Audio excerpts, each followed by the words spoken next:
자, 결혼식 어제 또 배수민 그 형제가 밤에 또 문자 왔더라고요. 밤에 감사하다고 왔는데 신혼여행 잘 다녀오라고 얘기를 했고, 다시 한번 우리 그 의주하고 수민이 양가 부모님들에게 다시 한번 축하의 박수 드리도록 하겠습니다.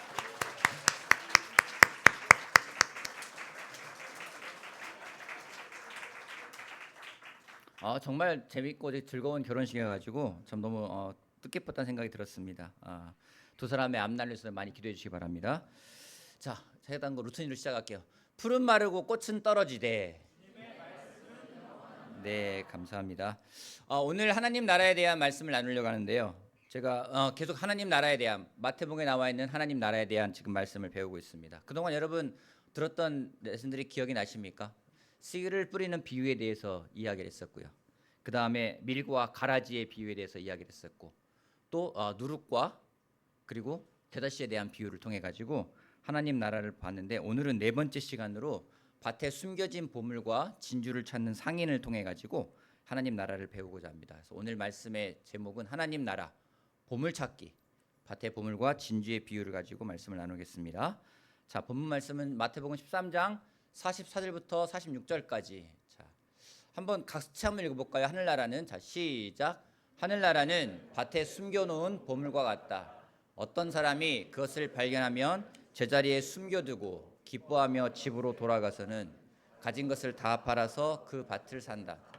또 하늘나라는 좋은 진주를 구하는 상인과 같다.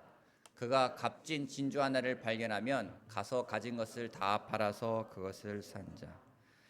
오늘 본문에는 두 개의 짧은 비유가 나옵니다. 첫 번째 비유는 밭에 숨겨진 보물을 발견한 사람의 이야기고, 두 번째는 값진 진주를 발견한 상인의 이야기가 나옵니다. 예수님 당시에 팔레스타인 지역은 전쟁이 빈번했었고 또 잦은 약탈이 있었다고 합니다. 그래서 오늘날처럼 어떤 믿을 만한 은행이라든가 이런 기관이 없었기 때문에 사람들은 귀중품을 땅 속에 묻어두곤 했습니다. 시골에서 할머니들은 귀중품을 어디다 모아놓으시죠? 어디 막 그 장독대에다가 모아놓고 하는 것처럼 그랬던 것 같습니다. 그런데 땅 속에 묻어놨는데 주인이 죽거나 돌아오지 못하는 경우가 발생하잖아요. 그러면은 보물은 그대로 남겨져 있다가 누군가에 의해서 발견되어지는 일이 있었다고 합니다. 그래서 이 비유는 당시의 사람들이 들었을 때 굉장히 익숙한 그런 내용이었을 거라 생각을 합니다. 예수님도 달란트 비유를 할 때 한 달란트 받은 종에 대해서 이렇게 말을 합니다. 그러나 한 달란트를 받은 사람은 가서 땅을 파고 주인의 돈을 숨겼다. 그러기에 아마 이런 일들이 굉장히 흔하게 있었던 일이 아닌가 생각을 하게 됩니다. 이런 배경에서 이해를 하시면 될 것 같습니다. 그리고 예수님의 비유를 들었을 때 사람들은 저게 무슨 말이야? 왜 땅에 묻어? 이게 아니라 그렇지, 그럴 수 있지 라고 이야기했을 거라 생각을 하게 됩니다. 그러면 보물을 발견했을 때 소유권이 누구냐 갖고도 법적인 논쟁이 있지 않겠습니까? 근데 여기서 말하고자 하는 핵심은 발견한 보물의 소유권이 누구냐가 아니라, 중요한 것은 누군가 엄청난 가치를 가진 보물을 발견했고 그것을 위해서 자신의 모든 것을 다 내어놓았다는 사실입니다. 이 비유는 하나님 나라가 얼마나 값어치가 있는지, 가치가 있는지를 보여주는 비유입니다. 그래서 오늘은 이 비유를 통해서 하나님 나라에 대해서 배우고자 하는데, 제가 여러분들을 위해서 포인트 세 가지를 준비를 했습니다. 첫 번째 포인트, 하나님 나라는 하나님의 은혜로 발견된다. 하나님 나라는 하나님의 은혜로 발견된다. 본문 내용을 보면은요, 두 사람의 모습이 좀 다른 부분이 있습니다. 어떤 게 다른지, 첫 번째 사람은 보물을 우연히 발견합니다. 반면에 두 번째 사람은 좋은 진주를 찾기 위해서 굉장히 노력하고 그리고 많은 여정을 통해서 발견하는 것을 볼 수가 있습니다. 한 사람은 예상치 못한 순간에 발견했고 다른 사람은 오랫동안 찾다가 발견했습니다. 근데 공통점은 무엇인지, 두 사람 모두 자신이 원래 가지고 있던 그 어떤 것보다 비교할 수 없는 가치가 있는 것을 발견했다는 것이죠. 성경에도 이런 사람이 있지 않습니까? 바울은 다메섹으로 가는 그 길가에서 우연히 예수님을 만나게 됩니다. 반면에 에티오피아의 고관인 그 내시는 성경 말씀을 읽고 진리를 찾던 중에 복음을 발견하게 되는 그런 일이 있습니다. 어떤 사람은 우연히 갑자기 하나님을 만납니다. 어떤 사람은 오랜 동안 방황하고 고민한 끝에 만납니다. 여러분은 전자입니까? 후자입니까? 어떻습니까? 여러분은 우연히 지금 보니까 참 우연한 계기에 하나님을 알게 됐다. 한번 손 들어 보시겠습니까? 아니다. 나는 정말로 막 고민하고 고생하고 막 방황하다가 하나님을 만났다. 한번 손 들어 보시겠습니까? 여기 후자가 좀 맞는가? 네, 그렇습니다. 근데 중요한 건 뭐냐면요. 만남의 방법은 달라도 결국 하나님 나라를 발견하게 하는 그 주권은 하나님에게 있다는 겁니다. 마태복음에 이런 말씀이 있습니다.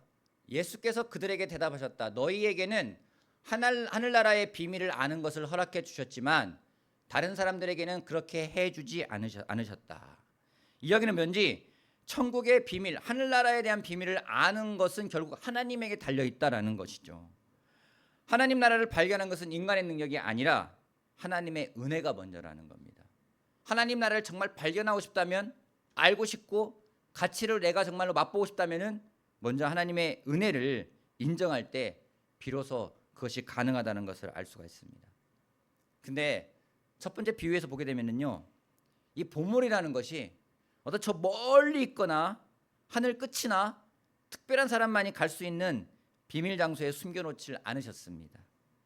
보물은 특별한 장소가 아니라 이 밭을 일구는 이 농부가 거친 일상을 살아가는 그 밭 가운데에서 발견되게끔 하나님이 하셨습니다.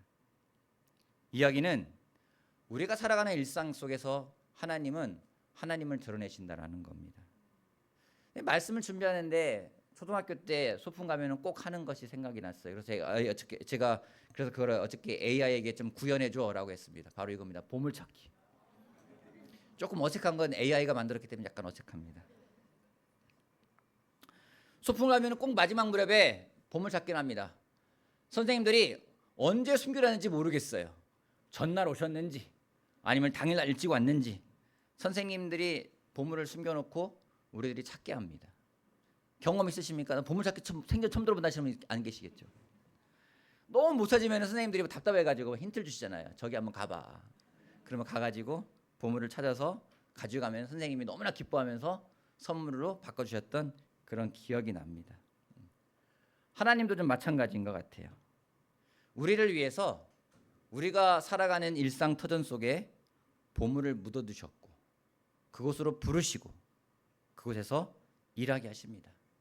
그리고 하나님은 모습을 숨기신 채 우리가 보물을 발견하기를 기대하면서 기쁨으로 기다리고 계십니다. 하나님 나라의 보물을 발견한 것도 이와 비슷한 것 같아요. 하나님 선생님들이 보물을 조금만 관심을 갖고 조금만 찾으면은 되는 곳에 숨겨놓은 것처럼 하나님의 보물도 그렇지 않을까 생각을 하게 됩니다. 근데 보물 찾기라면 꼭 보물을 못 찾는 아이들의 특징이 있어요. 엄한 데 가는 거죠. 막 나무 위에 올라가고 막 그 구역을 벗어나가지고 멀리 가가지고 선생님 거기 없어 해도 막 끝까지 가는 애들이 있고 그런 애들은 보물을 찾을 수가 없어요. 근데 하나님 나라의 보물도 비슷한 것 같습니다. 뭐 엄한 데 가가지고 여기에 보물이 있는 거 아닐까 막 찾고 그러는데 성경 말씀을 계속 보면 볼수록요 하나님 나라라는 그 보물을 어디에 발견해 놓았는지 우리의 일상 속에서 우리의 일상의 터전 속에서 우리가 평범하게 살아가는 그 일상 속에서 하나님은 하나님을 발견하기를 원하시고 계십니다. 우리의 가정에서 우리의 직장에서 그리고 교회 가운데서 하나님 나라의 흔적을 남겨놓으셨고 그리고 우리가 찾아가기를 바라고 계십니다.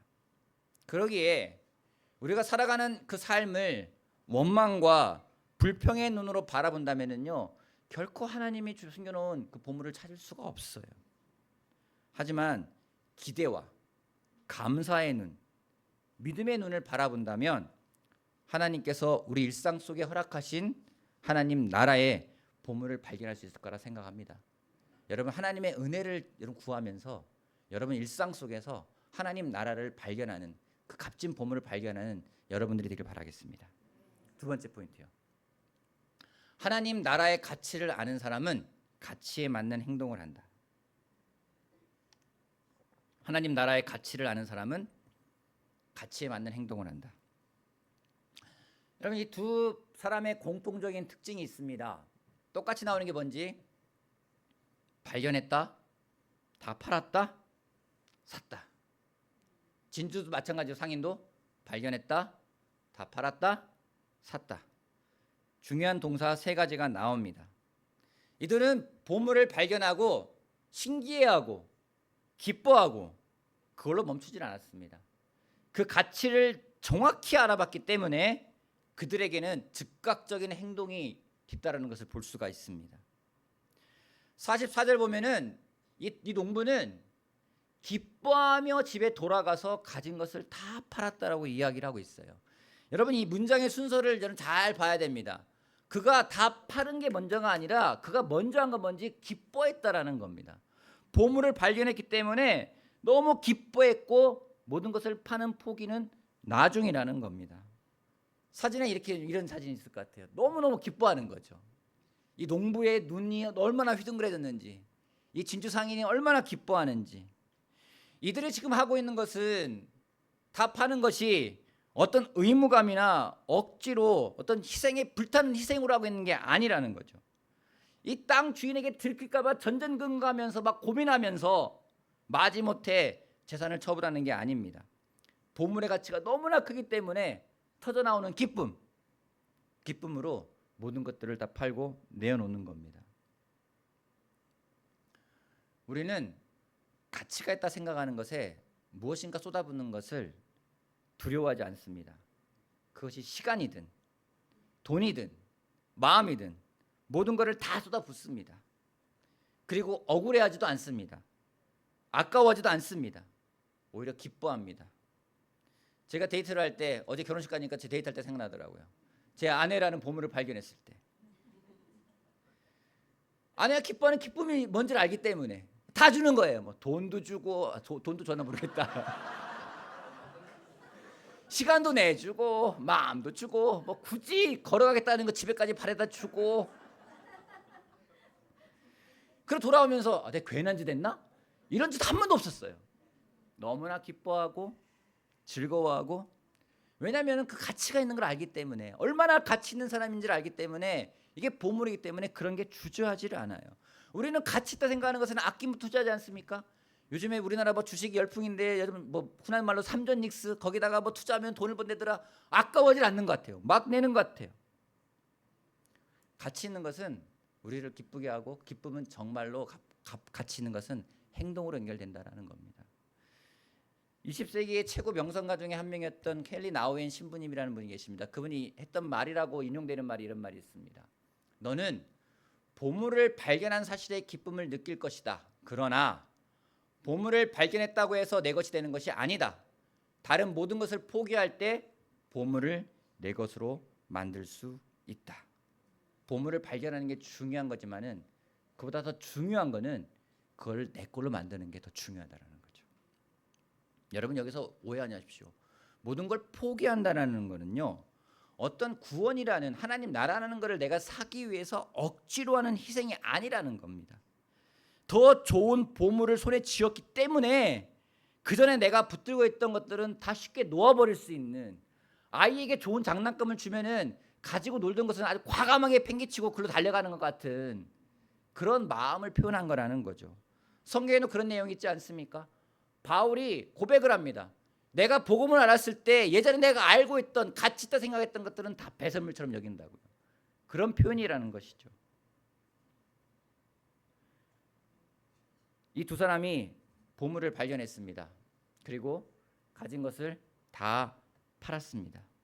자기 소유를 다 팔았습니다. 자기 소유를 다 팔았다는 것은 표현은 집도 팔은 거고요. 가축도 팔은 거고요. 농기구도 팔은 거고요. 일상에 쓰이는 모든 자산을 다 팔았다는 것입니다. 근데 여러분 이게 쉬운 건 아니에요. 1세기 농경 사회에서 재산이라는 것은 단순히 어떤 그냥 물질적인 가치만 있는 것이 아니라 그 사람의 삶 전체, 그 사람의 생계, 그 사람의 사회적 지위까지도 의미하는 부분인 겁니다. 그걸 버린다는 건 쉬운 것이 아니죠. 근데 이들이 했던 것은 뭔지 그만큼 이 하늘나라라는 보물의 가치를 이들이 알았기 때문이라는 것입니다. 가능한 이유는 보물의 가치를 진짜 알 때입니다. 모든 것을 팔아도 아깝지 않은 것입니다.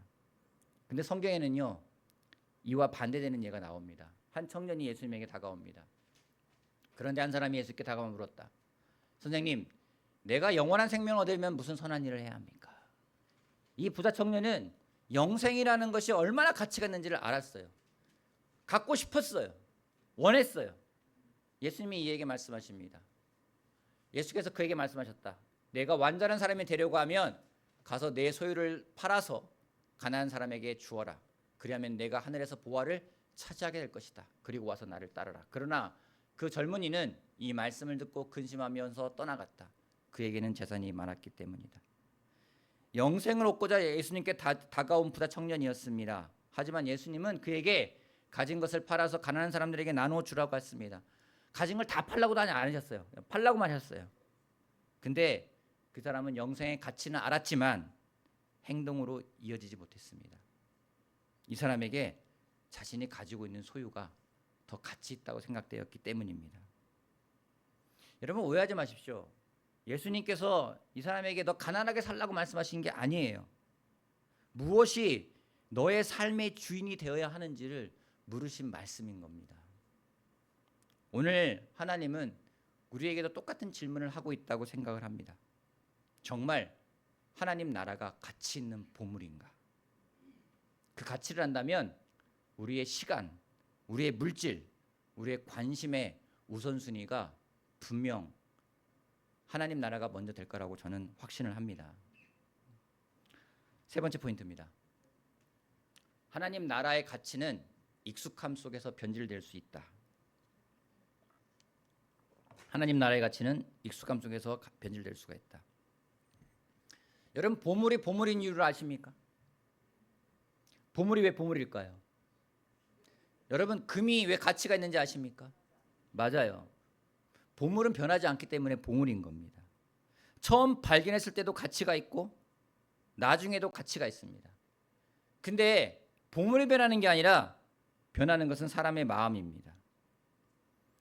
이 자리에는 우리 모두는 제가 믿기로 그 하나님 나라의 가치를 발견했고 그러기에 우리가 정말 대가를 계산할 때 모든 걸 다 버리고 하나님을 따를 수 있겠냐고 물었을 때 아마 주저하고 갈등한 사람이 있을지 모르겠지만 결국에는 그 부분을 기쁨으로 했다고 저는 확신을 합니다. 처음 하나님 만났을 때 하나님 나라를 발견했을 때 예배가 보물이었고 모임이 보물이었고 말씀이 보물이었습니다. 사실 하나님 안에서 하나님으로 인해서 하나님 나라에서 누리는 모든 것은 보물입니다. 그런데 이 보물을 소중하게 여기지 않거나 감사하게 여기지 않는 순간 그 가치는 변질되기 쉽다는 겁니다. 당연하게 생각하는 순간, 감사하지 않는 순간, 은혜가 아니라 나의 권리로 생각하는 순간, 타협하는 순간 이 보물이 아니라 애물단지가 될 수 있어요. 여러분 그런 적 있으십니까? 정말로 가치 있다고 사가지고 집에 놔뒀는데 마음 변했어. 처분도 못하고 애물단지인 거예요. 볼 때마다 막 짜증이 나는 거죠. 저걸 왜 샀을까? 여러분 때로는 영적으로 살아가면서 그럴 때 들지 않습니까? 내가 왜 세례를 받았지? 이런 사람이 있는 경우도 봤어요. 분명 기뻐하면서 너무나 좋아하면서 막 눈물을 흘리면서 받았는데 왜 그러는 걸까요?